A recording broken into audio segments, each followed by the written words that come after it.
where the mind is without fear and the head is held high, where knowledge is free.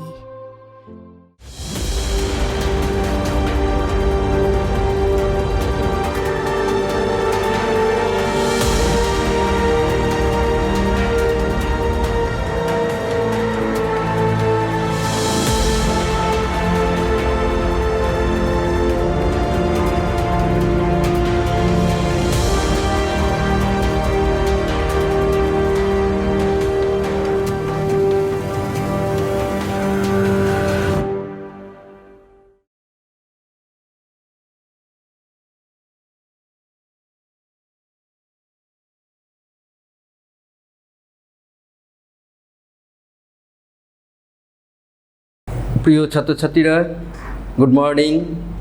আশা করি তোমরা ভালো আছো। আমরা আবার আজ অনলাইন ক্লাসরুমে উপস্থিত হয়েছি। আমি বুদ্ধদেব বিশ্বাস, মালদা জেলা স্কুলের ফিলোজফি শিক্ষক। তোমাদের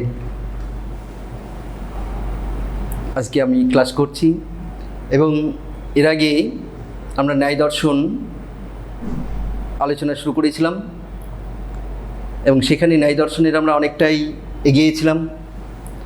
এর আগের ক্লাসে আমরা ন্যায় দর্শনের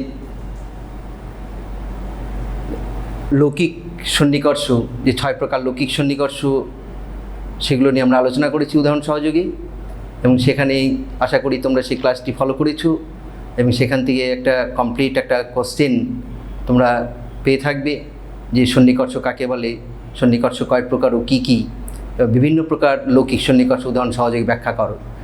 সেভাবে আমরা এর আগের ক্লাসে আলোচনা করেছিলাম। আশা করি তোমরা ওটা ফলো করেছো এবং বাড়িতে ভালো করে পড়ে নিয়েছো। আজ আমরা সন্নিকর্ষের আরেকটি প্রকারভেদ, অর্থাৎ তোমরা এর আগে দেখেছো যে সন্নিকর্ষকে দুটো ভাগে ভাগ করা হয়েছে, লৌকিক সন্নিকর্ষ এবং অলৌকিক সন্নিকর্ষ। তা সন্নিকর্ষ নিয়ে আমাদের আলোচনা হয়ে গেছে। আজ আমরা অলৌকিক সন্নিকর্ষের দ্বিতীয় প্রকার সন্নিকর্ষ, অলৌকিক সন্নিকর্ষ নিয়ে আলোচনা করব। এখন এই অলৌকিক সন্নিকর্ষ যে আমরা দেখেছি যে নৈয়ায়িকরা অর্থাৎ ন্যায় দার্শনিকরা এই লৌকিক সন্নিকর্ষ ছাড়াও অলৌকিক সন্নিকর্ষের কথা বলেছেন। তাই এই অলৌকিক সন্নিকর্ষের ক্ষেত্রে কি হয় যে ইন্দ্রিয়ের সঙ্গে বিষয়ের সরাসরি সংযোগ অর্থাৎ স্বাভাবিক সংযোগ ঘটে না। অর্থাৎ ন্যায়মতে আমরা এমন অনেক বিষয় প্রত্যক্ষ করি যেগুলো হয়তো আমাদের ইন্দ্রিয়ের নিকটবর্তী নয়। আবার কখনো কখনো কোনো ইন্দ্রিয় দিয়ে এমন একটা বিষয়কে আমরা প্রত্যক্ষ করি যে বিষয়টি ওই ইন্দ্রিয়ের গ্রাহ্য বিষয় নয় বা ওই ইন্দ্রিয় গ্রহণ করতে অক্ষম। কিন্তু আমরা জানি যে ইন্দ্রিয় হচ্ছে সমস্ত রকম প্রত্যক্ষের প্রতি কারণ। তাই সমস্ত প্রত্যক্ষের কারণ হওয়ার জন্য ইন্দ্রিয়ের সঙ্গে যদি বিষয়ের সন্নিকর্ষ না হয় তাহলে সেই বস্তুর প্রত্যক্ষ জ্ঞান উৎপন্ন হতে পারে না। এই জন্য ন্যায় দর্শনে এই অলৌকিক সন্নিকর্ষের কথা বলা হয়েছে। সুতরাং আমরা বলতে পারি যে কোনো বস্তু যদি আমাদের ইন্দ্রিয়ের সামনে না থাকে কিংবা ইন্দ্রিয়ের কাছাকাছি নেই, নিকটবর্তী নয়, অথচ ওই বস্তুর সঙ্গে ইন্দ্রিয়ের যে সন্নিকর্ষ হয় সেই সন্নিকর্ষ কি বলা হয়? অলৌকিক সন্নিকর্ষ। অর্থাৎ বস্তুর সাথে ইন্দ্রিয়ের সরাসরি সন্নিকর্ষ না হয়ে যখন পরোক্ষ সন্নিকর্ষ হয়, পরোক্ষভাবে সন্নিকর্ষ ঘটে, তখন সেটাকে বলা হয় অলৌকিক সন্নিকর্ষ। তাই এই ন্যায় দার্শনিকেরা এই অলৌকিক সন্নিকর্ষকে তিনটি ভাগে ভাগ করেছেন: সামান্য লক্ষণ অলৌকিক সন্নিকর্ষ, জ্ঞান লক্ষণ অলৌকিক সন্নিকর্ষ, যোগজ অলৌকিক সন্নিকর্ষ। অর্থাৎ অলৌকিক সন্নিকর্ষ হচ্ছে তিন প্রকার: সামান্য লক্ষণ অলৌকিক সন্নিকর্ষ, জ্ঞান লক্ষণ অলৌকিক সন্নিকর্ষ, যোগজ সন্নিকর্ষ। প্রথম প্রকার অলৌকিক সন্নিকর্ষ হচ্ছে সামান্য লক্ষণ। দেখো, তো এই সামান্য লক্ষণ সন্নিকর্ষটা কি? এক্ষেত্রে কি হয় যে সামান্য ধর্মের জ্ঞানের সাহায্যে যখন কোনো বস্তুকে প্রত্যক্ষ করা হয়, অর্থাৎ সামান্য ধর্মের জ্ঞানের দ্বারা কোনো বস্তুকে প্রত্যক্ষ করার জন্য যে সন্নিকর্ষের প্রয়োজন হয় তাকেই বলা হয় সামান্য লক্ষণ সন্নিকর্ষ। কি বললাম? যে সামান্য ধর্মের জ্ঞানের দ্বারা কোনো বস্তুকে প্রত্যক্ষ করার জন্য যে সন্নিকর্ষের প্রয়োজন হয় তাকেই বলা হয় সামান্য লক্ষণ সন্নিকর্ষ। তো ন্যায় দার্শনিকরা বলেন যে যখন কোনো একটি বস্তুকে আমরা প্রত্যক্ষ করি তখন ওই বস্তুটি প্রত্যক্ষ করার সময় ওই বস্তুতে একটা জাতি ধর্ম বা একটা সামান্য ধর্ম প্রত্যক্ষ করা হয়। কোনো একটা বিশেষ বস্তুকে প্রত্যক্ষ করার সময় ওই বস্তুতে যে সামান্য ধর্ম বর্তমান, সেই সামান্য ধর্ম জাতি ধর্মটি প্রত্যক্ষ হয়। যেমন ধরো গরু একটা জাতি, তো এই গরু জাতির সামান্য ধর্ম কি? গোত্র। যেমন মানুষ একটি জাতি, এই মানুষ জাতির সামান্য ধর্ম কি? মনুষ্যত্ব। এবং এই যে ধর্মটি বা এই যে সামান্য ধর্ম বা এই জাতি ধর্ম, এই ধর্মটি সমস্ত গরুতে সমানভাবে বর্তমান থাকে।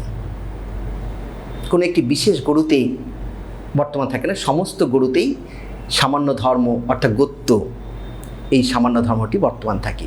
ঠিক একইভাবে সকল মানুষের মধ্যে মনুষ্যত্ব নামক এই সামান্য ধর্মটি বর্তমান থাকে। সেই জন্য যখন আমরা কোনো একটা বিশেষ গরুকে প্রত্যক্ষ করছি তখন সেই বিশেষ গরুটিকে প্রত্যক্ষ করার সঙ্গে সঙ্গে তার যে সামান্য ধর্ম গোত্র সেটুকু আমরা প্রত্যক্ষ করে থাকি। তো এই যে সামান্য ধর্ম গোত্র কেবলমাত্র যে গরুটিকে বর্তমানে আমি প্রত্যক্ষ করছি সেই গরুতেই আছে তা কিন্তু নয়। এই ধর্মটি অতীত, বর্তমান, ভবিষ্যৎ সকল কালের সমস্ত গরুতেই সমানভাবে বর্তমান থাকে।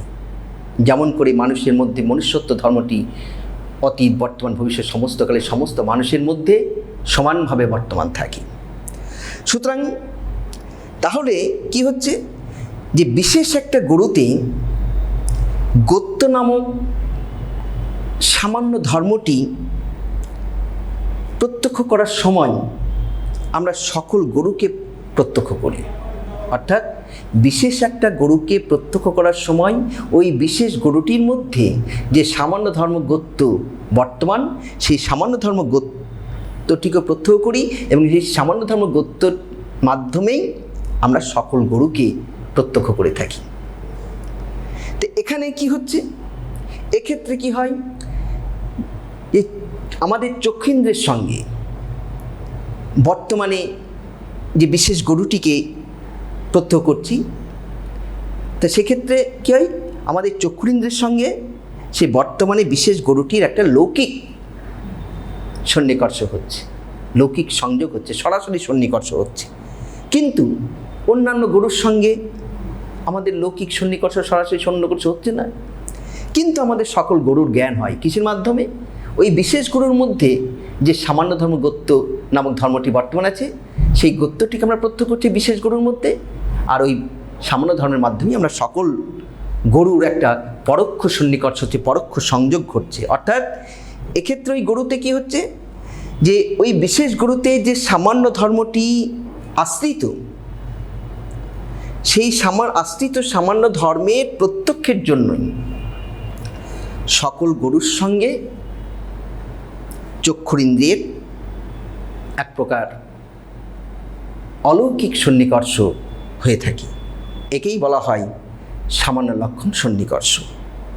এবং এই সামান্য লক্ষণ সন্নিকর্ষের দ্বারা যে প্রত্যক্ষ জ্ঞান উৎপন্ন হয় তাকেই বলা হয় সামান্য লক্ষণ প্রত্যক্ষ।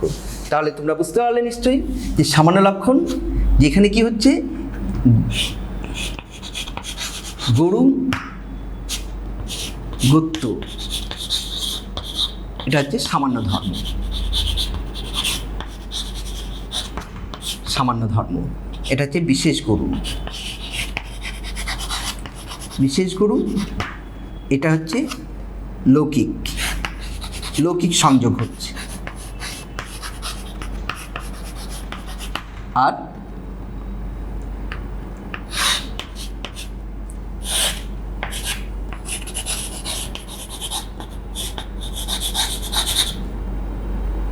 সকল গরুর হচ্ছে অলৌকিক, অলৌকিক সংযোগ। বিশেষ গুরুকে প্রত্যক্ষ করছে, ইন্দ্রের সাথে সরাসরি সংযোগ হচ্ছে লৌকিক সংযোগ। এবং এই বিশেষ গুরুতে গোত্র নামক সামান্য ধর্মটি আছে, এই সামান্য ধর্মটিকে আমরা প্রত্যক্ষ করছি এবং সেই সামান্য ধর্মের মাধ্যমে সকল গরুর একটা অলৌকিক সন্নিকর্ষ হচ্ছে। এটাকে বলা হচ্ছে সামান্য লক্ষণ অলৌকিক সন্নিকর্ষ। নেক্সট, জ্ঞান লক্ষণ। জ্ঞান লক্ষণ সন্নিকর্ষ। তো জ্ঞান লক্ষণ সন্নিকর্ষটা কি? যে প্রত্যক্ষে কোনো বস্তুর পূর্ব জ্ঞান অর্থাৎ পূর্বের জ্ঞান সন্নিকর্ষ হিসাবে কাজ করে। কোনো একটি কি বস্তুকে, অর্থাৎ যে ধরনের প্রত্যক্ষে কোনো একটা বস্তুর সম্পর্কে পূর্বে যে জ্ঞান হয়েছে সেই জ্ঞানটা বর্তমান বস্তুর ক্ষেত্রে সন্নিকর্ষ হিসাবে কাজ করছে, মাধ্যম হিসাবে। সেই সন্নিকর্ষকে বলা হয় জ্ঞান লক্ষণ সন্নিকর্ষ। তাহলে কী দাঁড়ালো? যে প্রত্যক্ষে কোনো বস্তুর পূর্ব জ্ঞান সন্নিকর্ষ রূপে কাজ করে তাকেই বলা হয় জ্ঞান লক্ষণ সন্নিকর্ষ। এই জ্ঞান লক্ষণ সন্নিকর্ষের দ্বারা এমন বস্তুর সঙ্গে ইন্দ্রিয়ের একটা সংযোগ হয় যে বস্তুটি কিন্তু ওই ইন্দ্রিয়ের সঙ্গে সম্বন্ধ হবার যোগ্যতা নেই বা যোগ্য নয়। কেন? যে ওই ইন্দ্রিয়ের সেটা কিন্তু গ্রাহ্য বিষয় নয়। তাহলে কি হচ্ছে, আমরা এর আগে দেখেছি যে প্রত্যেকটি ইন্দ্রিয়ের, আমাদের যে বাহ্য ইন্দ্রিয় চক্ষু, কর্ণ, নাসিকা, জিহ্বা, ত্বক, চক্ষু, কর্ণ, নাসিকা, জিহ্বা ও ত্বক, এই পাঁচটি বাহ্য ইন্দ্রিয়ের প্রত্যেকটি ইন্দ্রিয়ের নিজ নিজ গ্রাহ্য বিষয় আছে। যেমন চক্ষুরিন্দ্রিয়ের গ্রাহ্য বিষয় কি? রূপ।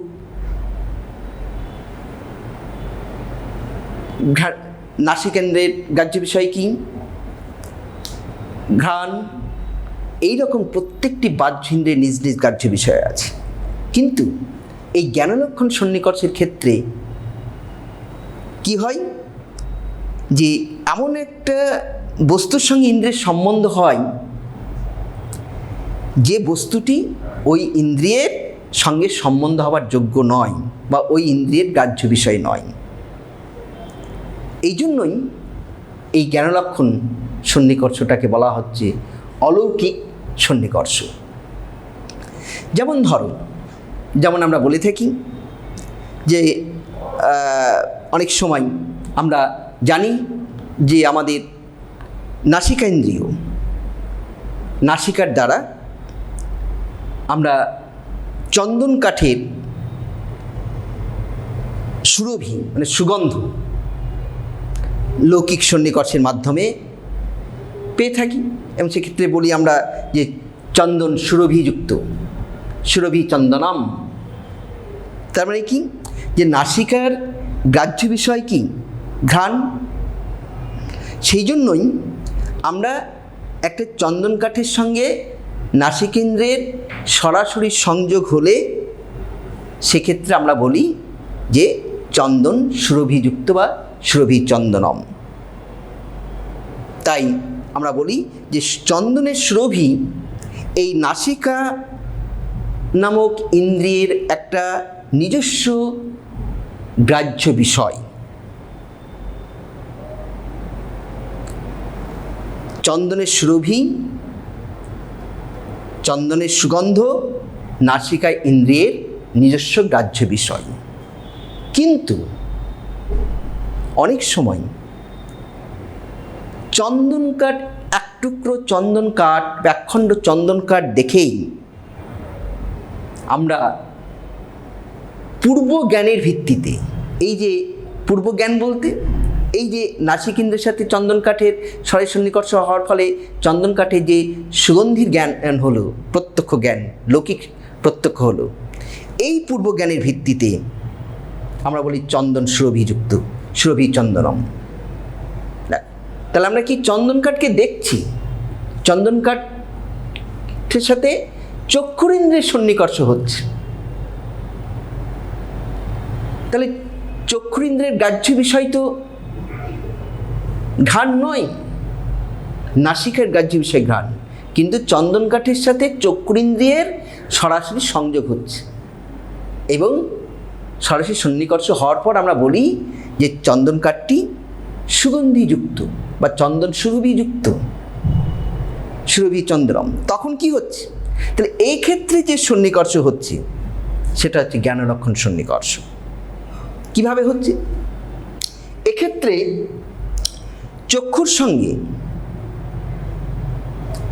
এই যে সুরভির কিন্তু লৌকিক সন্নিকর্ষ না হয়ে এটা অলৌকিকভাবে সেটা সম্পন্ন হচ্ছে। কীরকম? সেই অলৌকিক কীভাবে? পরোক্ষ সন্নিকর্ষ, পূর্ব জ্ঞান। কেন পূর্বে আমাদের নাসিকেন্দ্রের মাধ্যমে জ্ঞান হয়েছিল চন্দনের সুরভি। কাজেই এই ধরনের এই পূর্ব জ্ঞানের ভিত্তিতে যখন আমাদের কোনো বিষয়ে ইন্দ্রিয়ের গ্রাহ্য বিষয় ছাড়াও অন্য বিষয়ে সেই ইন্দ্রিয়ের দ্বারা আমরা পরোক্ষ জ্ঞান লাভ করি, সেটাকে বলা হচ্ছে জ্ঞানলক্ষণ সন্নিকর্ষ। আর এই জ্ঞানলক্ষণ সন্নিকর্ষের দ্বারা যে প্রত্যক্ষ জ্ঞান উৎপন্ন হয় তাকে বলা হয় জ্ঞানলক্ষণ প্রত্যক্ষ। তাহলে এক্ষেত্রে আমরা কি দেখলাম? যে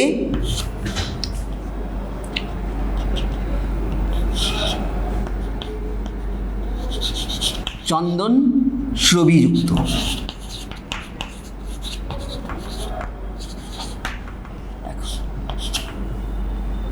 চন্দনের সাথে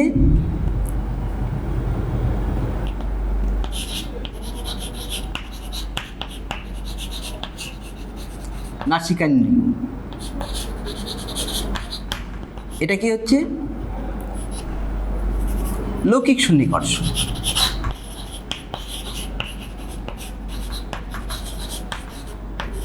এবং এটা পূর্ব জ্ঞান।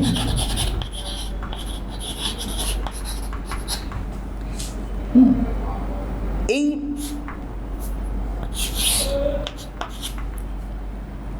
পূর্বজ্ঞানের ভিত্তিতে আমাদের কি হচ্ছে? চক্ষুরিন্দ্রিয়।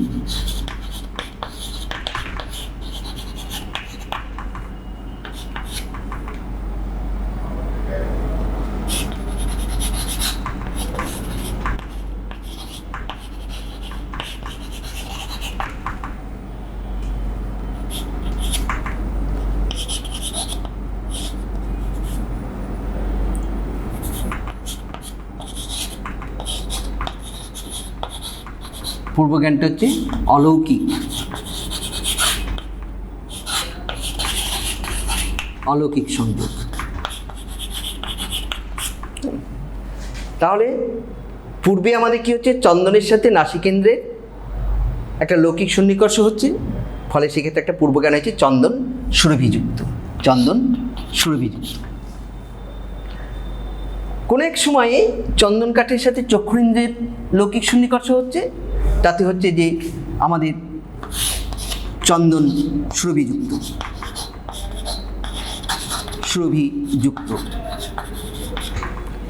কিন্তু এক্ষেত্রে কি হচ্ছে, এই পূর্বজ্ঞানটা এই নাসিকেন্দ্রের যে পূর্বজ্ঞানটা এখানে অলৌকিক সন্নিকর্ষ রূপে কাজ করছে, সেই জন্য এটা হচ্ছে জ্ঞানলক্ষণ অলৌকিক সন্নিকর্ষ। নেক্সট হচ্ছে যোগজ সন্নিকর্ষ। এক্ষেত্রে সাধারণত এই যোগজ সন্নিকর্ষ যোগী পুরুষ বা সিদ্ধ পুরুষদের ক্ষেত্রেই হয়ে থাকে। সেক্ষেত্রে যোগ অভ্যাসের ফলে সিদ্ধ পুরুষ বা যোগী পুরুষ সে আত্মায় এক বিশেষ ধরনের শক্তি বা ধর্ম উৎপন্ন হয়। যোগ অভ্যাসের ফলে সিদ্ধ পুরুষ বা যোগীদের আত্মায় দীর্ঘদিন যোগ করার পরে এই যোগীদের আত্মায় এক বিশেষ ধরনের শক্তি বা ধর্ম উৎপন্ন হয়। এটাকে আমরা বলি যোগজ ধর্ম। তা এই যোগজ ধর্মের জন্যই যোগীরা কি করে, দূরের বস্তুকে, কোনো অতি সূক্ষ্ম বস্তুকে, এমনকি ভবিষ্যৎকালের বস্তুকেও তারা প্রত্যক্ষ করতে পারে। তা এই যোগজ ধর্মের জন্যই যোগীরা দূরের বস্তুকে, অতি সূক্ষ্ম বস্তুকে, ভবিষ্যৎকালের বস্তুকেও যে প্রত্যক্ষ করতে পারছে, অর্থাৎ দূরস্থ সূক্ষ্ম বস্তুকে প্রত্যক্ষ করার সময় যোগীদের যে যোগজ ধর্মটি সন্নিকর্ষ রূপে কাজ করে বলে এই সন্নিকর্ষটাকে বলা হয় যোগজ সন্নিকর্ষ। দূরের এবং অতীত এবং ভবিষ্যৎ বস্তুর প্রত্যক্ষ লৌকিক সন্নিকর্ষের দ্বারা কখনোই সম্ভব নয়। দূরের কোনো বস্তুর সাথে আমাদের ইন্দ্রিয়ের সরাসরি সন্নিকর্ষ হতে পারে না। অতীতকালের কোনো বস্তুর সাথে আমাদের ইন্দ্রিয়ের সরাসরি সন্নিকর্ষ হতে পারে না। ভবিষ্যতের কোনো বস্তুর সঙ্গে আমার ইন্দ্রিয়ের সরাসরি সন্নিকর্ষ হতে পারে না। অথচ এই যোগজ ধর্মের দ্বারা এই ধরনের প্রত্যক্ষ হয়ে থাকে, সেটা কেবলমাত্র যোগী বা সিদ্ধ পুরুষদের ক্ষেত্রেই হয়ে থাকে। তো সেই জন্য এই যোগজ সন্নিকর্ষকে বলা হয় অলৌকিক সন্নিকর্ষ। এবং এই যোগজ সন্নিকর্ষের ফলে যে জ্ঞান উৎপন্ন হয় সেই জ্ঞানটাকে বলা হয় যোগজ প্রত্যক্ষ। তাহলে যোগজ প্রত্যক্ষ যোগী বা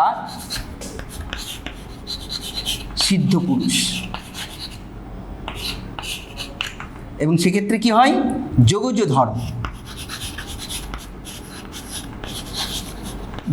ধর্মটা অলৌকিক সন্নিকর্ষ রূপে কাজ করে যোগীদের ক্ষেত্রে। যোগজ ধর্ম, এই যোগজ ধর্ম কি, যে যোগী বা সিদ্ধ পুরুষদের দীর্ঘদিন যোগাভ্যাসের ফলে তাদের আত্মায় এক বিশেষ ধরনের ধর্ম বা শক্তি উৎপন্ন হয়, সেটা কি বলা হয় যোগজ ধর্ম। এই হচ্ছে আমাদের 3 প্রকার অলৌকিক সন্নিকর্ষ। এরপরে আমরা নেক্সট পয়েন্টে চলে যাব।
দেখো, এক্ষেত্রে আমরা ন্যায় দর্শনে প্রত্যক্ষের যে শ্রেণীবিভাগ করা হয়েছে সেই প্রত্যক্ষের শ্রেণীবিভাগটি আমরা একটা ছকের মাধ্যমে দেখিয়েছি।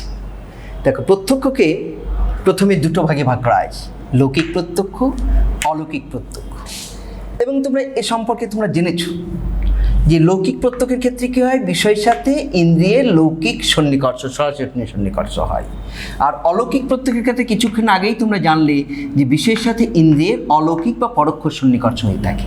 অর্থাৎ লৌকিক সন্নিকর্ষের মাধ্যমে যে প্রত্যক্ষ জ্ঞান জন্মে তাকে বলে লৌকিক প্রত্যক্ষ, আর অলৌকিক সন্নিকর্ষের ফলে যে প্রত্যক্ষ জ্ঞান জন্মায় তাকে বলা হয় অলৌকিক প্রত্যক্ষ। এরপরে দেখো, এই লৌকিক প্রত্যক্ষকে দুটো ভাগে ভাগ করা হয়েছে, একটা হচ্ছে বাহ্য প্রত্যক্ষ আর একটা হচ্ছে আন্তর বা মানস প্রত্যক্ষ। বাহ্য প্রত্যক্ষ আর আন্তর বা মানস প্রত্যক্ষ। তো এক্ষেত্রে এই বাহ্য প্রত্যক্ষটা কি, তোমরা জেনেছো এর আগে যে আমাদের 5টি বাহ্যেন্দ্রিয়, চক্ষু, কর্ণ, নাসিকা, জিহ্বা, ত্বক, এই 5টি বাহ্য ইন্দ্রিয়ের সঙ্গে যখন নিজ নিজ গ্রাহ্য বিষয়ের সংযোগ বা সন্নিকর্ষ হয় তখন তাকে বলা হয় বাহ্য প্রত্যক্ষ। কি বললাম, যে চক্ষু, কর্ণ, নাসিকা, জিহ্বা, ত্বক, এই 5টি বাহ্য ইন্দ্রিয়ের সঙ্গে যখন নিজ নিজ গ্রাহ্য বিষয়ের সন্নিকর্ষ হয় বা সংযোগ ঘটে তখন তাকে বলে বাহ্য প্রত্যক্ষ। অর্থাৎ এই 5টি ইন্দ্রিয়ের সাহায্যে, চক্ষু, কর্ণ, নাসিকা, জিহ্বা, ত্বক, এই 5টি বাহ্য ইন্দ্রিয়ের সাহায্যে আমরা আমাদের এই বাহ্য জগতের রূপ, রস, গন্ধ, স্পর্শ, শব্দ, রূপ, রস, গন্ধ, স্পর্শ, শব্দ, হ্যাঁ,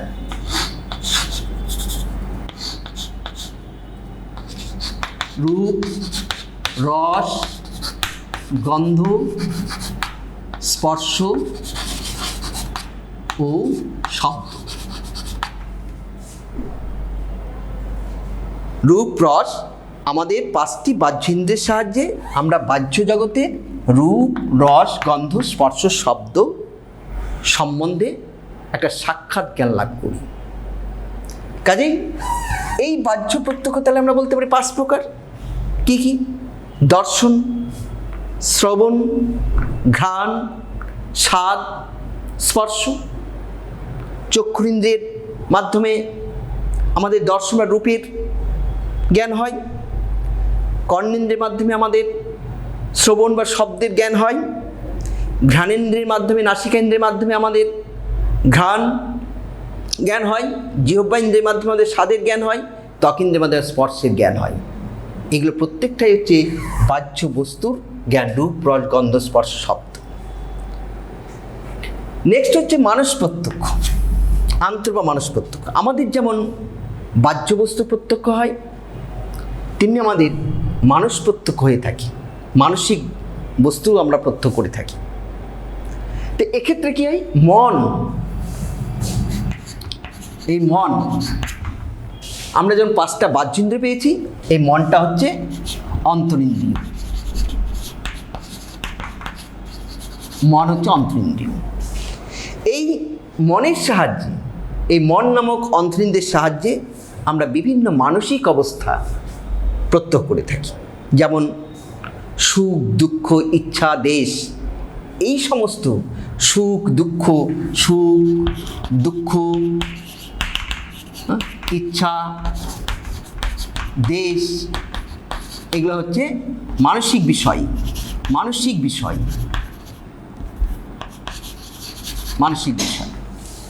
এই মন নামক অন্তরিন্দ্রের সাহায্যে সুখ, দুঃখ, ইচ্ছা, দেশ, এই সমস্ত মানসিক বিষয়, মানসিক অবস্থার আমাদের সাক্ষাৎ জ্ঞান হয় কিসে? এই মানস প্রত্যক্ষের মাধ্যমে। তবে এক্ষেত্রে একটা কথা মনে রাখতে হবে, এই যে মানস প্রত্যক্ষ, ঠিক কেবল মানস প্রত্যক্ষই নয়, যে কোনো বাহ্য প্রত্যক্ষ জ্ঞানের ক্ষেত্রে ইন্দ্রের সঙ্গে মনের সংযোগ ঘটে। যে কোনো বাহ্য প্রত্যক্ষ জ্ঞানের ক্ষেত্রে ইন্দ্রের সাথে যদি মনের সংযোগ না ঘটে, আত্মার সাথে মনের সাথে ইন্দ্রের সংযোগ না ঘটে, তাহলে কোনো বাহ্য বস্তুর প্রত্যক্ষ জ্ঞান উৎপন্ন হতে পারে না। সেই জন্য এই মানুষ প্রত্যক্ষ বা মন, এটা কেবল মানুষ প্রত্যক্ষই হয় না, এটা বাহ্য প্রত্যক্ষের ক্ষেত্রেও এই মানুষ প্রত্যক্ষ আমাদের হয়ে থাকে। এই হচ্ছে তাহলে লৌকিক প্রত্যক্ষ আমরা দুটো, বা বাহ্য প্রত্যক্ষ, মানস প্রত্যক্ষ হলো। এবার অলৌকিক প্রত্যক্ষ। এই অলৌকিক প্রত্যক্ষকে দুটো ভাগে ভাগ করা হয়, তিনটে ভাগে ভাগ করা হয়েছে। অর্থাৎ অলৌকিক প্রত্যক্ষ হচ্ছে তিন প্রকার: সামান্য লক্ষণ অলৌকিক প্রত্যক্ষ, জ্ঞান লক্ষণ অলৌকিক প্রত্যক্ষ, যোগজ অলৌকিক প্রত্যক্ষ। অর্থাৎ অলৌকিক সন্নিকর্ষের দ্বারা যে জ্ঞান উৎপন্ন হয়, কিছুক্ষণ আগেই আমরা বললাম যে অলৌকিক সন্নিকর্ষের দ্বারা যে প্রত্যক্ষ জ্ঞান জন্মায় তাকে অলৌকিক প্রত্যক্ষ বলে। এই ধরনের প্রত্যক্ষের ক্ষেত্রে বিষয়ের সঙ্গে ইন্দ্রিয়ের অলৌকিক সন্নিকর্ষ, পরোক্ষ সন্নিকর্ষ ঘটে। এবং এই অলৌকিক প্রত্যক্ষকে তিন ভাগে ভাগ করা হয়েছে: সামান্য লক্ষণ অলৌকিক প্রত্যক্ষ, জ্ঞান লক্ষণ অলৌকিক প্রত্যক্ষ, যোগজ প্রত্যক্ষ। সামান্য লক্ষণ প্রত্যক্ষ কি? সামান্য লক্ষণ প্রত্যক্ষটা কি?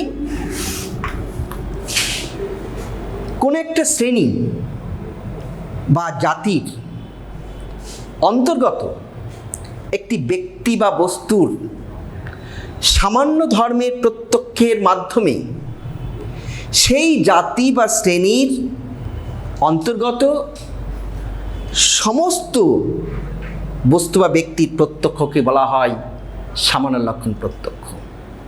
যেমন মানুষ জাতির সামান্য ধর্ম কি? মনুষ্যত্ব। কাজেই যখন আমরা একটা বিশেষ মানুষকে প্রত্যক্ষ করি, তখন ওই বিশেষ মানুষের মধ্যে মনুষ্যত্ব নামক যে সামান্য ধর্মটি বর্তমান, সেটিকে আমরা প্রত্যক্ষ করে থাকি। এবং এই মনুষ্যত্ব ধর্মের মাধ্যমেই আমরা সকল মানুষের প্রত্যক্ষ করি। এটা কি বলা হয়? সামান্য লক্ষণ অলৌকিক প্রত্যক্ষ। নেক্সট, জ্ঞান লক্ষণ অলৌকিক প্রত্যক্ষ। জ্ঞান লক্ষণ সন্নিকর্ষের মাধ্যমে যে প্রত্যক্ষ জ্ঞান, তাকে জ্ঞান লক্ষণ অলৌকিক প্রত্যক্ষ বলে। সেটা কীরকম? অর্থাৎ যদি কোনো একটি ইন্দ্রিয়ের মাধ্যমে তার নিজের বিষয়ভূত, অর্থাৎ গ্রাহ্য বিষয় ছাড়াও, নিজের বিষয়ভূত গুণ ছাড়াও অন্য একটি ইন্দ্রিয়ের বিষয়ভূত গুণকে প্রত্যক্ষ করা হয়, তাহলে সেই জ্ঞানকে বলা হয় জ্ঞান লক্ষণ প্রত্যক্ষ। আবার বলছি, যদি কোনো একটি ইন্দ্রিয়ের মাধ্যমে তার নিজের বিষয়ভূত গুণ ছাড়াও অন্য একটি ইন্দ্রিয়ের বিষয়ভূত গুণকে প্রত্যক্ষ করা হয়, সেই প্রত্যক্ষকে বলা হয় জ্ঞান লক্ষণ অলৌকিক প্রত্যক্ষ। যেমন কিছুক্ষণ আগে আমরা আলোচনা করলাম যে চন্দন কাঠের সুরভি প্রত্যক্ষ, সুরভি চন্দনম, চন্দন কাঠের সুরভিকে আমরা প্রত্যক্ষ করি, কিন্তু আমরা চন্দন কাঠের সুগন্ধ কি ঘ্রাণ নিই তো, কিন্তু আমরা অলৌকিক চন্দন কাঠ দেখেও আমরা চন্দন কাঠের সুরভি, চন্দন কাঠ সুগন্ধিযুক্ত, এ কথা আমরা বলতে পারি। এবং এই জ্ঞান লক্ষণ প্রত্যক্ষটা কি? পূর্ব জ্ঞানের ওপর নির্ভরশীল। অর্থাৎ নাসিকেন্দ্রের মাধ্যমে যখন চন্দন কাঠের সুগন্ধ আমরা পেয়েছিলাম, সেই পূর্ব জ্ঞানের ওপর নির্ভরশীল। এটাকে বলা হচ্ছে জ্ঞান লক্ষণ প্রত্যক্ষ। নেক্সট হচ্ছে যোগজ।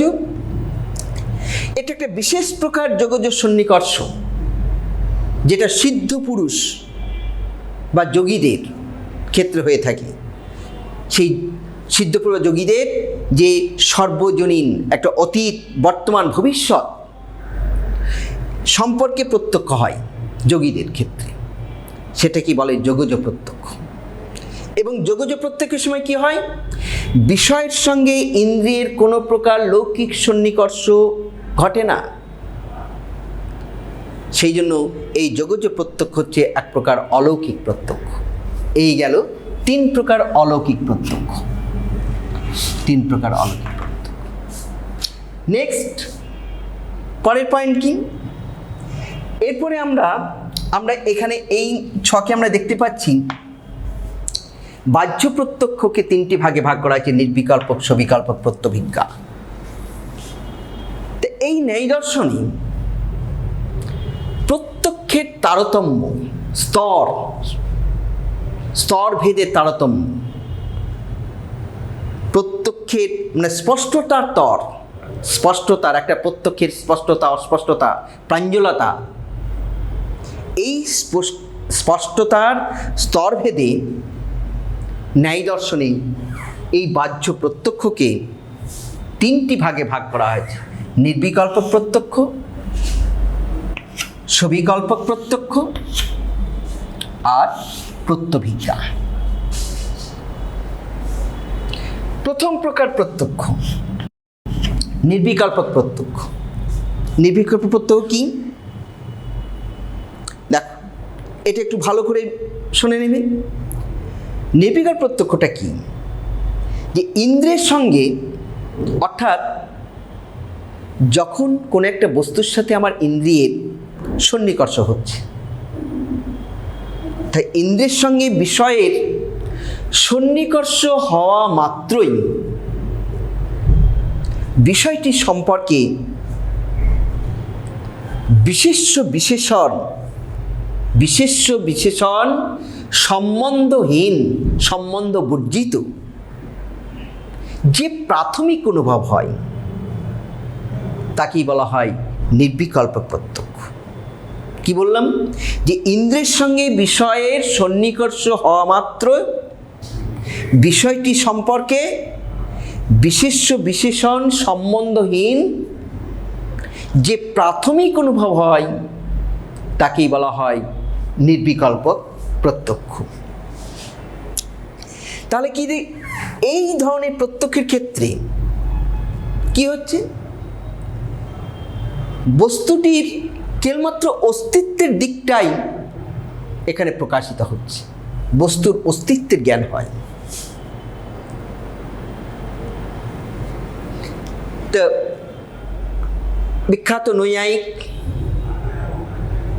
অন্নং ভট্ট, তার একটি বিখ্যাত গ্রন্থ তর্ক সংগ্রহ, সেই তর্ক সংগ্রহ গ্রন্থে এই নির্বিকল্প প্রত্যক্ষ নিয়ে আলোচনা করেছেন।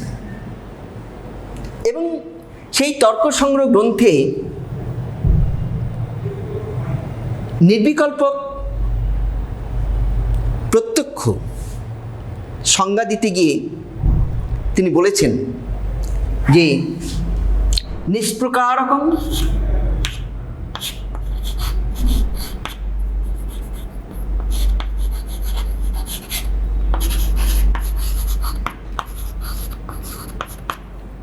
জ্ঞানং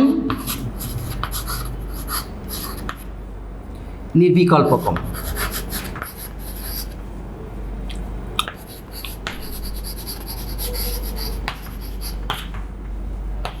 দেখো,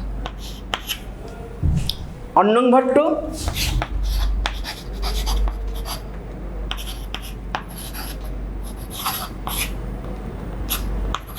তর্ক সংগ্রহ গ্রন্থ,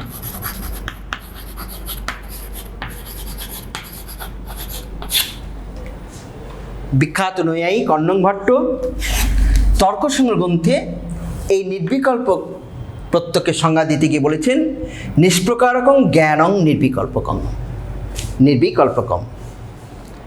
অর্থাৎ যে প্রত্যক্ষে জ্ঞান কি প্রকার বা বিশেষণ বর্জিত তাকেই বলে নির্বিকল্প প্রত্যক্ষ। যে প্রত্যক্ষে জ্ঞান প্রকার, নিষ্প্রকারকম, প্রকার বা বিশেষণ বর্জিত তাকেই বলে নির্বিকল্পক প্রত্যক্ষ। এক্ষেত্রে নির্বিকল্পক, এই নির্বিকল্পক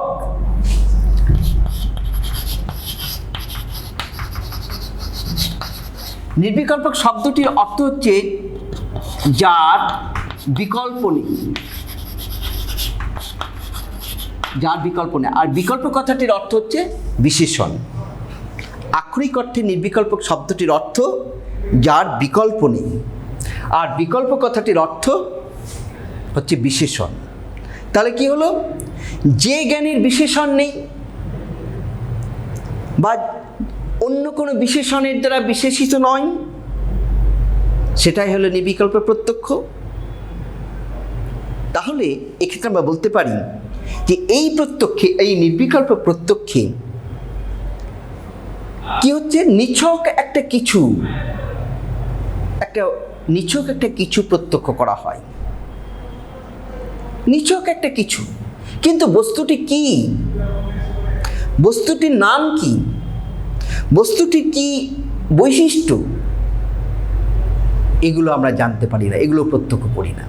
নিছক একটা বস্তুকে আমরা প্রত্যক্ষ করছি। যেমন ধরো, বলা হলো কিছুটা দূরে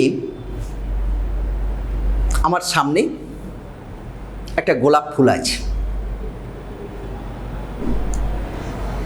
এই গোলাপ ফুলটির সঙ্গে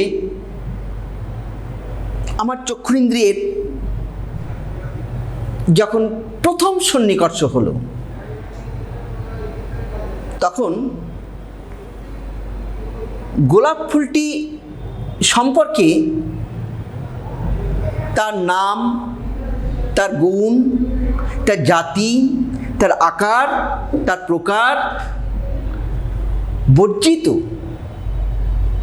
একটা বস্তু, একটা নিছক একটা কিছু অস্তিত্বের জ্ঞান হলো, অস্তিত্বের একটা প্রাথমিক অনুভব হলো, সেটা হচ্ছে নির্বিকল্প।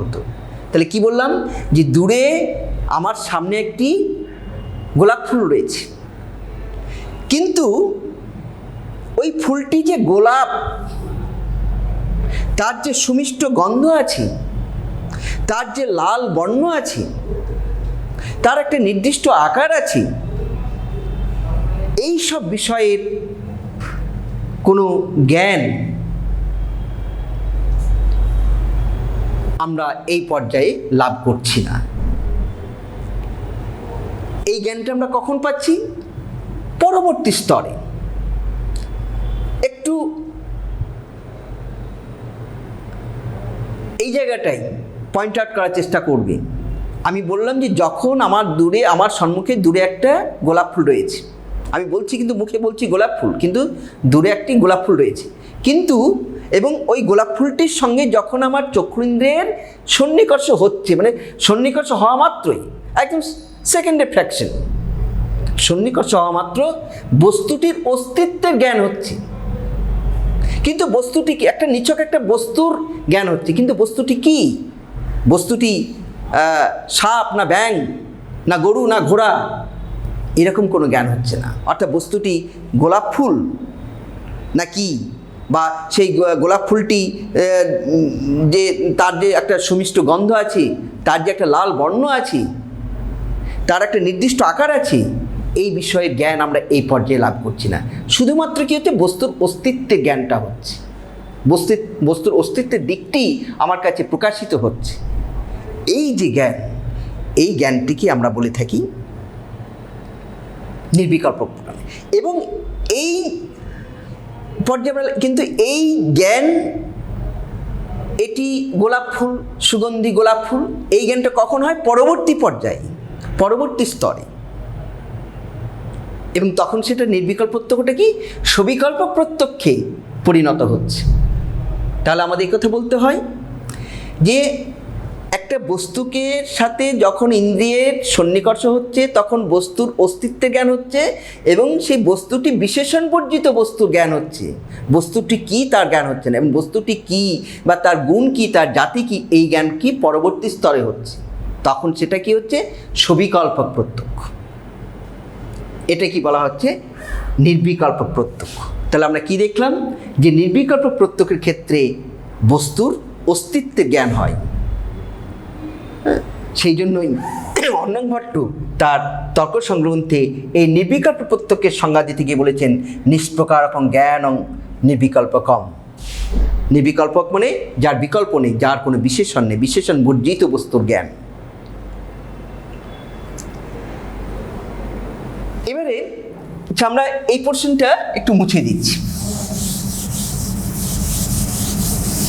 আমরা যেহেতু নির্বিকল্পক প্রত্যক্ষ নিয়ে আলোচনা করছি, তাহলে নির্বিকল্প প্রত্যক্ষের সংজ্ঞা আমরা পেলাম। এই নির্বিকল্প প্রত্যক্ষের বৈশিষ্ট্য,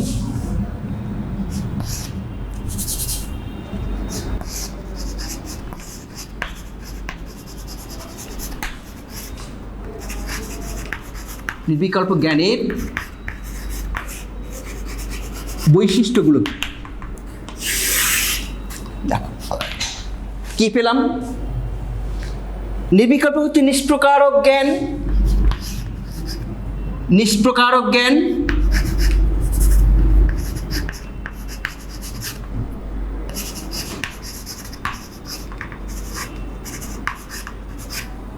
নির্বিকল্প জ্ঞানের বৈশিষ্ট্য, নির্বিকল্প জ্ঞান হচ্ছে নিষ্প্রকারক জ্ঞান।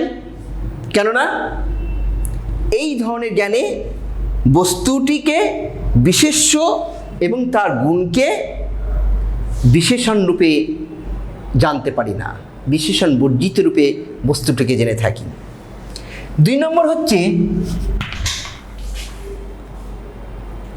অব্যাপদেশ্য, অব্যাপদেশ্য জ্ঞান।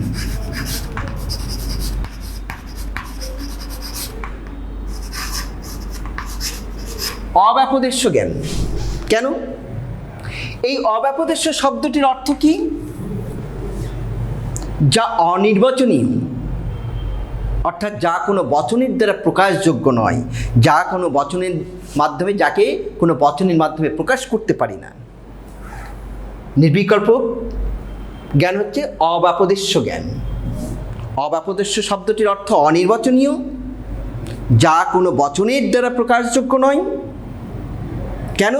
যে নির্বিকল্প প্রত্যক্ষ যেহেতু বিশেষ্য বিশেষণ সম্বন্ধ বর্জিত বস্তুর জ্ঞান, সেহেতু এই প্রত্যক্ষলব্ধ জ্ঞানকে আমরা কোনো বচনের মাধ্যমে প্রকাশ করতে পারি না, কোনো বচন ভাষায় প্রকাশ করতে পারি না। তাই এই নির্বিকল্প জ্ঞানকে অব্যাপদেশ্য বা অনির্বচনীয় জ্ঞান বলা হয়। নৈয়ায়িকরা এই নির্বিকল্প জ্ঞানকে অবোধ বালক বা মুক ব্যক্তির জ্ঞানের সাথে তুলনা করেছেন। কেন? অবোধ বালক যেমন তার ভাষাকে, তার শব্দকে ভাষায় প্রকাশ করতে পারে না, তার ভাবনাকে ভাষায় প্রকাশ করতে পারে না, নিজের জ্ঞানকে, অবোধ বালক যেমন তার নিজের জ্ঞানকে ভাষার মাধ্যমে প্রকাশ করতে পারে না, অপরের কাছে প্রকাশ করতে পারে না অবোধ বালক। মুক ব্যক্তি, মুক মানে বোবা, বোবা ব্যক্তি তার জ্ঞানকে ভাষার মাধ্যমে প্রকাশ করতে পারে না। সেরকম এই নির্বিকল্প জ্ঞানটাকে বলা হচ্ছে এই অবোধ বালক বা মুক ব্যক্তি জ্ঞানের সাথে তুলনা করা হয়েছে। বালো মুকাদি সদৃশ্য জ্ঞান, বালো মুকাদি।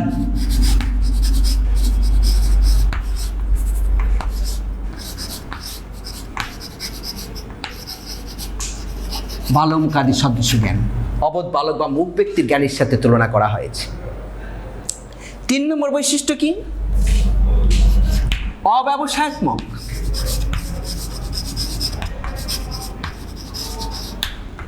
অব্যবসায়, নির্বিকল্প জ্ঞান হচ্ছে অব্যবসায়াত্মক জ্ঞান। এই অব্যবসায়াত্মক শব্দটির অর্থ কি? অনিশ্চিত, যা সুনিশ্চিত নয়। কেননা নির্বিকল্প প্রত্যক্ষের ক্ষেত্রে বস্তুর প্রকার বা নাম সম্বন্ধে আমাদের কোনো ধারণাই থাকে না। এক্ষেত্রে শুধুমাত্র আমরা কিছু একটা প্রত্যক্ষ করি, বস্তু সম্বন্ধে কোনো সুনির্দিষ্ট বা সুস্পষ্ট কোনো জ্ঞান আমরা পাই না। সেই জন্য এই নির্বিকল্প জ্ঞানের আরেকটি বৈশিষ্ট্য বলা হচ্ছে অব্যবসায়াত্মক জ্ঞান। 4 কি? অনুব্যবসায়ী হয় না, অনুব্যবসায়ী জ্ঞান নয়, অনুব্যবসায় সম্ভব নয়। নির্বিকল্প জ্ঞানে অনুব্যবসায়ী হয় না। অনুমানে কি? অনুমানের পরে যা উৎপন্ন হয়।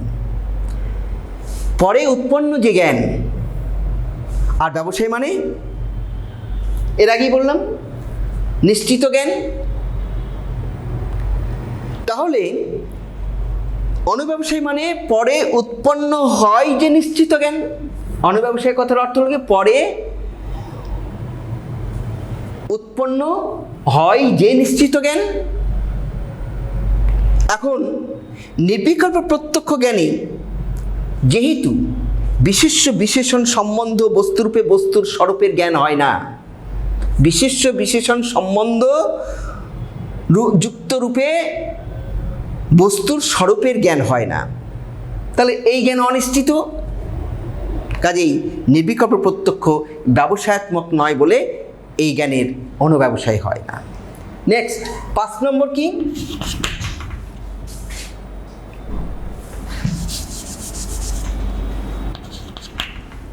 5 নম্বর হচ্ছে নিঃসংসর্গ জ্ঞান। নিঃসংসর্গক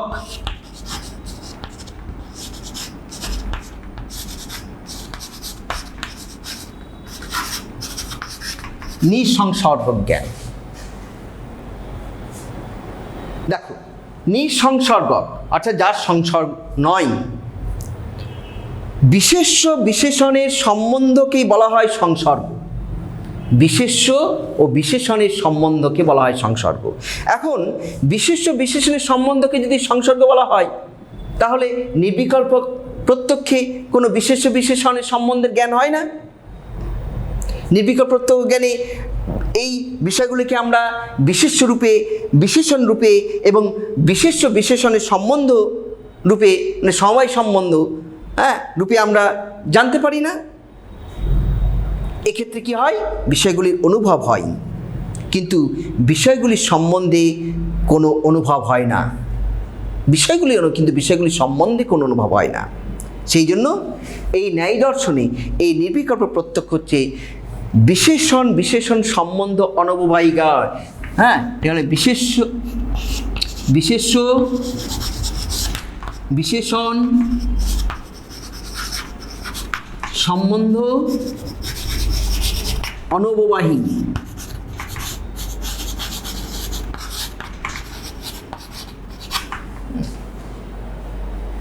বিশেষ্য বিশেষণ সম্বন্ধ অনববাহী জ্ঞান। এই গেল নিঃসংসর্গ জ্ঞান। এছাড়া কি এই নির্বিকল্প প্রত্যক্ষ? 6 নম্বর হচ্ছে এক্ষেত্রে অনুমিতি উপমিতি শব্দ জ্ঞান হয় না। অনুমিতি উপমিতি শব্দ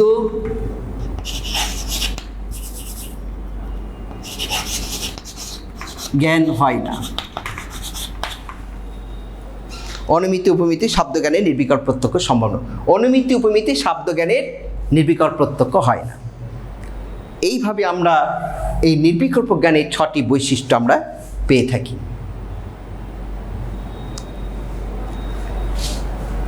এই গেল নির্বিকল্প প্রত্যক্ষ। এবারে আমরা চলে আসব সবিকল্প প্রত্যক্ষ।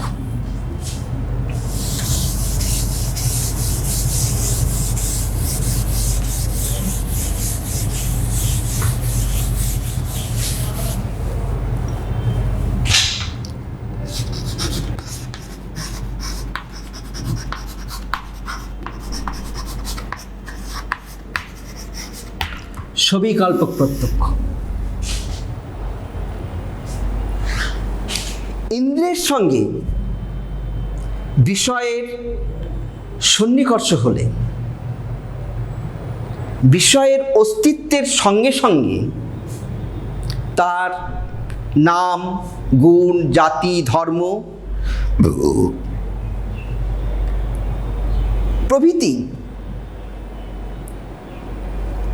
সম্পর্কে যে বিস্তারিত জ্ঞান হয় তাকে বলা হয় সবিকল্প প্রত্যক্ষ। কি বললাম? ইন্দ্রের সাথে বিষয়ের সন্নিকর্ষ হলে বিষয়ের অস্তিত্বের সঙ্গে সঙ্গে তার নাম, গুণ, জাতি, ধর্ম বা প্রকার প্রভৃতি সম্পর্কে যে বিস্তারিত জ্ঞান হয় তাকে বলা হয় সবিকল্পক প্রত্যক্ষ। এবং এই ধরনের প্রত্যক্ষে কি হয়, কোন একটা বস্তুকে আমরা গুণযুক্ত বিশিষ্ট বস্তুরূপে জেনে থাকি, বিশিষ্ট বস্তুরূপে, অর্থাৎ বস্তুটির স্বরূপ বা প্রকৃতি সম্পর্কে আমরা একটা সুস্পষ্ট জ্ঞান লাভ করি। এবং এক্ষেত্রেও ন্যায় দার্শনিক অন্নং ভট্ট তার তর্কসংগ্রহ গ্রন্থে এই সবিকল্পক প্রত্যক্ষের একটি সংজ্ঞা দিয়েছেন। সেই সংজ্ঞাটিকে বলা হচ্ছে সপ্রকারকং জ্ঞানং সবিকল্পকম। সপ্রকারকং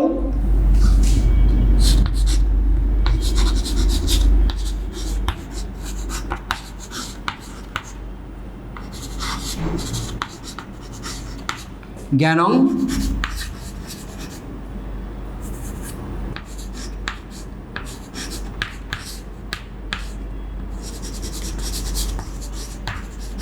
সবিকল্পকম।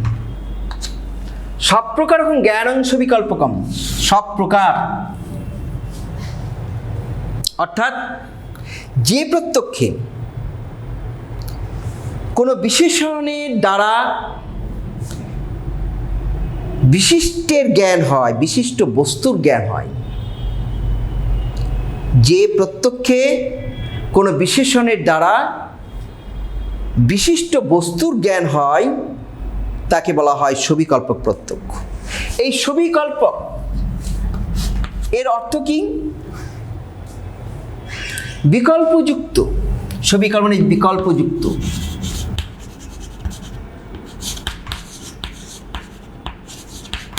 বিকল্প মানে বিশেষণযুক্ত। তাহলে সবিকল্প হচ্ছে বিশেষণযুক্ত বস্তুর জ্ঞান। তা যাতে কোনো বিকল্প আছে, বিকল্প শব্দটির অর্থ তোমরা এর আগে জানলে, বিশেষণ যার দ্বারা আমরা নাম, গুণ, জাতি, ক্রিয়াকে নির্দেশ করে থাকি। কাজেই আমরা বলতে পারি যার বিশেষণ আছে বা যা বিশেষণযুক্ত বা যা বিশেষণের দ্বারা বিশিষ্ট তাকেই আমরা বলবো সবিকল্প প্রত্যক্ষ। যা বিশেষণ আছে, যা বিশেষণযুক্ত বা যা বিশেষণের দ্বারা বিশিষ্ট তাকে আমরা বলবো সবিকল্প প্রত্যক্ষ। যেমন ধরো, আমার সামনে একটা ফুলের সঙ্গে আমার চক্ষুরিন্দ্রিয়ের সন্নিকর্ষ হলো। তো সন্নিকর্ষ হওয়া মাত্রই আমার সামনে কিছু একটার অস্তিত্ব আছে, এরকম একটা প্রাথমিক অনুভব হলো। এটাকে আমরা বলেছি নির্বিকল্প প্রত্যক্ষ। এবং এর ঠিক পরক্ষণে, এই প্রাথমিক অনুভবের ঠিক পরক্ষণে যখন আমি বলছি যে এটি একটি গোলাপ ফুল, এর লাল বর্ণ আছে, এর সুমিষ্ট গন্ধ আছে, তখন সেটা হয়ে যাবে সবিকল্প প্রত্যক্ষ। সেই জন্য এই অন্নং ভট্টকে এই সবিকল্প প্রত্যক্ষের উদাহরণে যেমন বলেছেন যে অন্নং ভট্ট তার তর্ক সংগ্রহতে উদাহরণস্বরূপ তোমরা দেখবে বলেছেন যে দিত্য অয়ম, ব্রাহ্মণ অয়ম, শ্যাম অয়ম, এইভাবে তিনি উদাহরণগুলো দিয়েছেন। তাহলে আমরা সবিকল্প প্রত্যক্ষের ক্ষেত্রে কি দেখলাম? যে সবিকল্প প্রত্যক্ষ হচ্ছে বিশিষ্ট জ্ঞান। কেন? একটা বস্তুর সাথে ইন্দ্রিয় যখন সন্নিকর্ষ হচ্ছে তখন বস্তুটিকে বিশেষণযুক্ত রূপে আমরা জানছি, কোনো বিশেষণের দ্বারা বিশিষ্ট করে সেই বস্তুটিকে আমরা জেনে থাকি। এই জন্যই বলা হচ্ছে সব প্রকার জ্ঞানং সবিকল্পকম। এবং এই সবিকল্পক জ্ঞানের বৈশিষ্ট্যগুলো কি?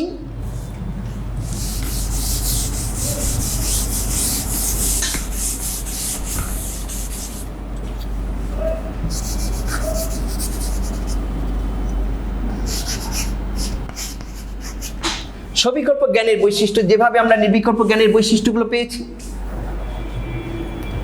এই সবিকল্প জ্ঞানের বৈশিষ্ট্যগুলো আমরা পাব। 1 নম্বর কি? সব প্রকার জ্ঞান।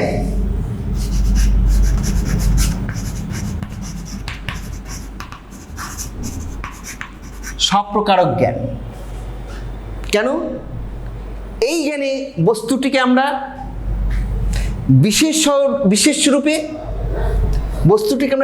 রূপে এবং তার গুণকে বিশেষ রূপে জানি, সেই জন্য এটি সব প্রকার জ্ঞান। 2 নম্বর হচ্ছে ব্যাপদেশ্য জ্ঞান।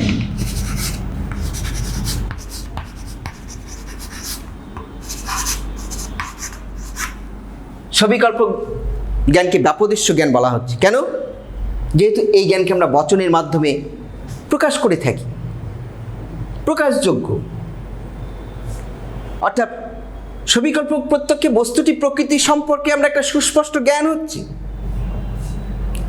এবং সবিকল্প জ্ঞানটাকে আমরা একটা বচনের মাধ্যমে প্রকাশ করতে পারি। যখন আমরা এইভাবে বলি যে এই গোলাপ ফুলটি সুগন্ধিযুক্ত, এইভাবে বচনের মাধ্যমে প্রকাশ করি, সেই জন্য এটাকে ব্যাপদেশ্য জ্ঞান বলা হচ্ছে। 3 নম্বর কি? এই জ্ঞানটা ব্যবসায়াত্মক জ্ঞান।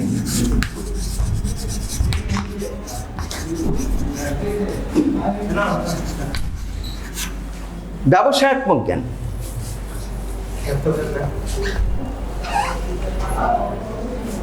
3 নম্বর হচ্ছে ব্যবসায়াত্মক জ্ঞান। ব্যবসায়াত্মক শব্দটির অর্থ কি? সুনিশ্চিত।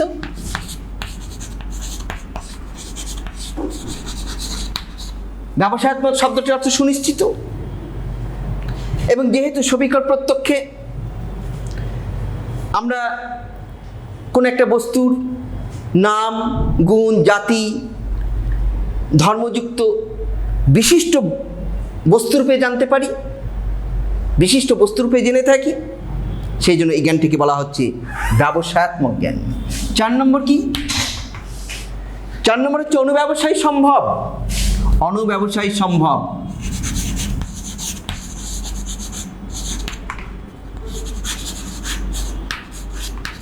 অনুব্যবসায় সম্ভব কেন? অনুমানে কি পরে যে জ্ঞান উৎপন্ন হয়? তাহলে অনুব্যবসায় বলতে পূর্ব জ্ঞান বা স্মৃতিকে বোঝায়। এখানে অনুব্যবসায় হচ্ছে পূর্ব জ্ঞান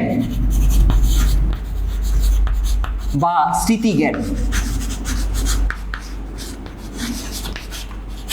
পূর্ব জ্ঞান বা স্মৃতি জ্ঞান। স্মৃতি হচ্ছে পূর্বজ্ঞাত বিষয়কে পরবর্তীকালে হুবহু স্মরণ করা। পূর্বে যে বিষয়কে আমি জেনেছি, পরবর্তী কোনো সময়ে সেটাকে হুবহু সেইভাবে স্মরণ করাটাই হচ্ছে স্মৃতি বা পূর্বজ্ঞান। যেহেতু নির্বিকল্প জ্ঞানের পরবর্তী স্তরে সবিকল্প জ্ঞান হয়, সেহেতু এই সবিকল্প প্রত্যক্ষের ক্ষেত্রে ইন্দ্রিয় বিষয় সন্নিকর্ষের সঙ্গে সঙ্গে কি হচ্ছে? পূর্ব অভিজ্ঞতা কাজ করছে।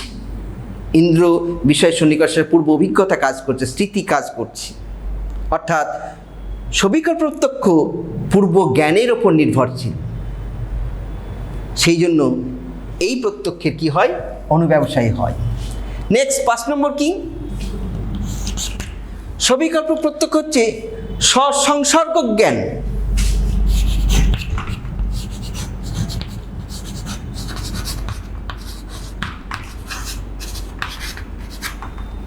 বৈশিষ্ট্যাবগাহী জ্ঞান।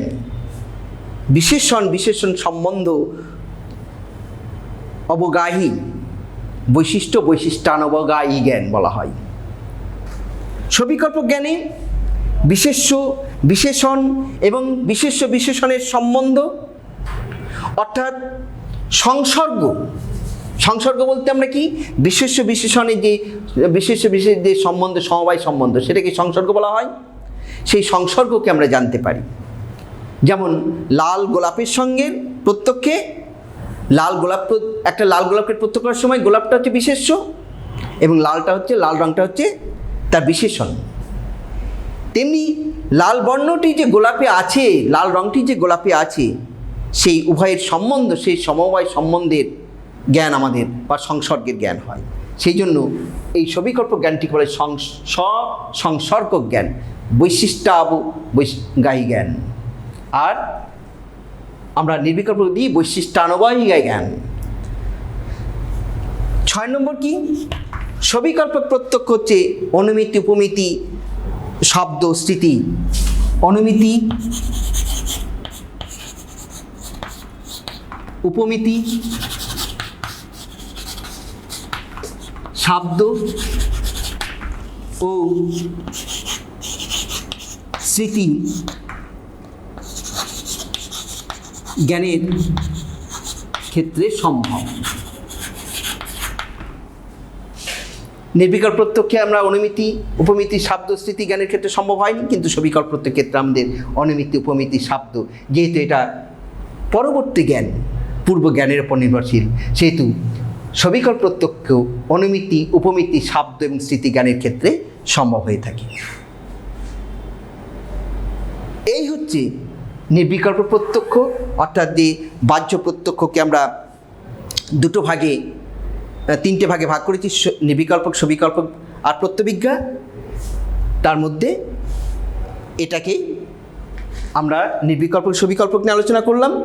এবং এক্ষেত্রে তোমাদের মনে রাখতে হবে যে প্রত্যবিজ্ঞা, এখানে প্রত্যবিজ্ঞাটা আসলে সবিকল্প প্রত্যক্ষই, প্রত্যবিজ্ঞাটা কিন্তু সবিকল্প প্রত্যক্ষই। এবং এই যে নির্বিকল্পক এবং সবিকল্প প্রত্যক্ষ যে আমরা, এটা কিন্তু আলাদা কোনো প্রত্যক্ষ নয়, এটা কি একই প্রত্যক্ষের দুটো স্তর, একই প্রত্যক্ষের দুটো স্তর। তা প্রত্যবিজ্ঞাটা তোমাদের সিলেবাসের অন্তর্ভুক্ত নয়, এবং প্রত্যবিজ্ঞা বলতে আমরা সবিকল্প প্রত্যক্ষে বুঝেই থাকি। তাহলে আজকে আমরা এখানেই আমরা আলোচনা শেষ করছি। আজকে আমরা আলোচনা করলাম যে নির্বিকল্প প্রত্যক্ষ বলতে কী বোঝায়, নির্প্রত্যক্ষ বৈশিষ্ট্য, সবিকল্প প্রত্যক্ষ বলতে কী বোঝায়, সবিকল্প প্রত্যক্ষের বৈশিষ্ট্য। পরের ক্লাসে আমরা নির্বিকল্প প্রত্যক্ষ এবং সবিকল্প প্রত্যক্ষের পার্থক্য এবং নির্বিকল্প প্রত্যক্ষকে কীভাবে জানা যায় এই প্রশ্নটি নিয়ে আমরা আলোচনা করব। এখানে শেষ করছি। ধন্যবাদ। তোমরা ভালো থাকবে, সুস্থ থাকবে, আর রেগুলার এই অনলাইন ক্লাস ফলো করবে, এই আশা রেখে আজ এখানেই শেষ করছি।